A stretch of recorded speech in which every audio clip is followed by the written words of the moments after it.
Hello बच्चों।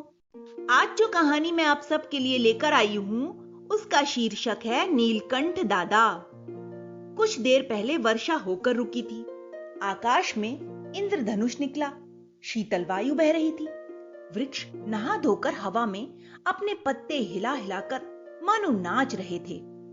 अभयारण्य में चारों ओर हंसी खुशी का वातावरण छाया हुआ था। जीव जंतु इधर उधर से निकलकर घास के मैदान में इकट्ठा हो रहे थे। मन्नू मोर, कल्लू कौआ, मंदा बत्तख, लालू खरगोश, कन्नू केंचुआ तथा अन्य अनेक प्राणी वहां आ गए थे।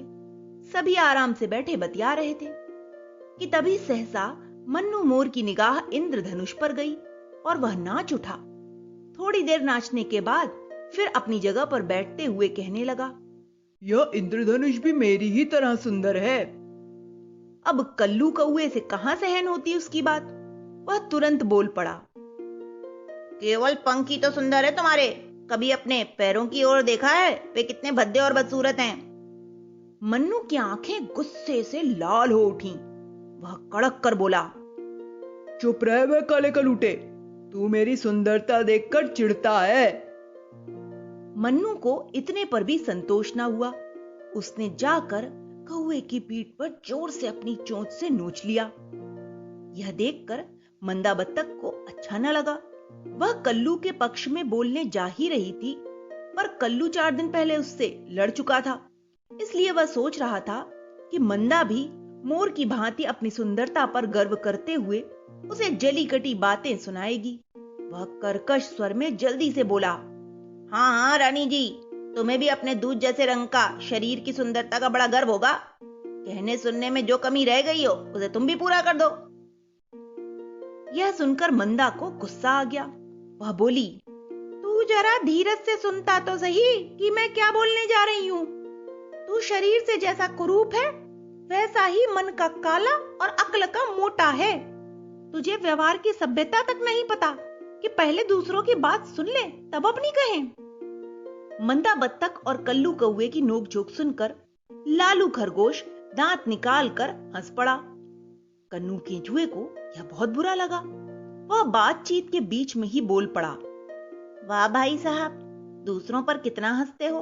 कभी अपने कान भी देखे हैं? लगता है कि ना जाने तुमने कितनी गलतियां की हैं जो तुम्हें भगवान ने खींच खींच कर इतने लंबे कानों वाला बना दिया। कन्नू की बात सुनकर गुस्से से दांत निकालकर मूंछों को फड़फड़ाते हुए बोला, अरे मुर्गिल्ले, सूत का पास, तू चुप ही रह, ज्यादा बकवास न कर। कहीं ऐसा ना हो कि मेरे पैरों से ही कुचलकर मर जाए। इन सब की सारी बातें पेड़ पर बैठे नीलकंठ दादा बड़ी देर से सुन रहे थे। वे सोच रहे थे कि आपस में ही ये झगड़ा निपटा लेंगे, पर जब उन्होंने देखा कि लड़ाई कम होने की अपेक्षा और बढ़ती चली जा रही है तो उन्होंने बीच में बोलना ही उचित समझा। पेड़ की ऊंची डाल से ही वह बोले, बच्चों, इतने सुहाने मौसम को लड़ झगड़ कर क्यों बर्बाद कर रहे हो? आपस में स्नेह और भाईचारे से रहो, सुख और शांति से जियो और जीने दो। देखो दादा, ये मन्नू मोर कितना घमंडी है, कल्लू कौवा कितना धूर्त है, मंदा बत्तख कैसी कर्कशा है, लालू खरगोश कितना उद्दंड है, कन्नू केंचुआ कितना लड़ाकू है। जानवरों की ये आवाजें नीलकंठ दादा को चारों ओर से सुनाई देने लगीं। वे एक दूसरे की शिकायत कर रहे थे। तभी लालू खरगोश बोला, दादाजी कृपया नीचे आइए और हमारे झगड़े का निपटारा कीजिए। हाँ दादाजी, आप ही आकर निर्णय कीजिए कि हम में से कौन कैसा है। सभी एक साथ कहने लगे। नीलकंठ दादा को अब पेड़ से नीचे उतरना ही पड़ा। वह फुर्र से उड़कर उन लड़ाकुओं के बीच में जाकर बैठ गए। बड़ी गंभीरता से वह उन सबको समझाते हुए बोले, बच्चों, एक दूसरे के दोष ढूंढने से क्या लाभ होगा? अच्छाई और बुराई तो सभी में है, स्वयं हम में भी है। दूसरों के तो तिल भर दोष भी हमें ताड़ के समान दिखाई देते हैं, परंतु अपने बड़े से बड़े दोष को हम देखते हुए भी नहीं देखना चाहते। सोचो, जितना समय हम दूसरों पर दोषारोपण करने में लगाते हैं, उतने समय में यदि गंभीरता से अपने दोषों पर विचार करें उन्हें हटाने की कोशिश करें तो हम कितने अच्छे बन जाएंगे। अपनी बुराइयों को दूर करना, अपने आप को अच्छा बनाना हर किसी का पहला कर्तव्य है, पर हम यहीं प्रमाद कर जाते हैं। हम तो दूसरों के दोष ढूंढ ढूंढ कर निंदा, चुगलखोरी, झूठ और लड़ाई के दुर्गुण और अपना लेते हैं। जैसा कि कहा भी गया है, न स्मरत्युपकाराणाम शतमप्यात्मवत्तया कथचिदुपकारेण कृतनेनैकेन तुष्यति। ये पंक्तियां वाल्मीकि ऋषि द्वारा रामायण में लिखी गई थी।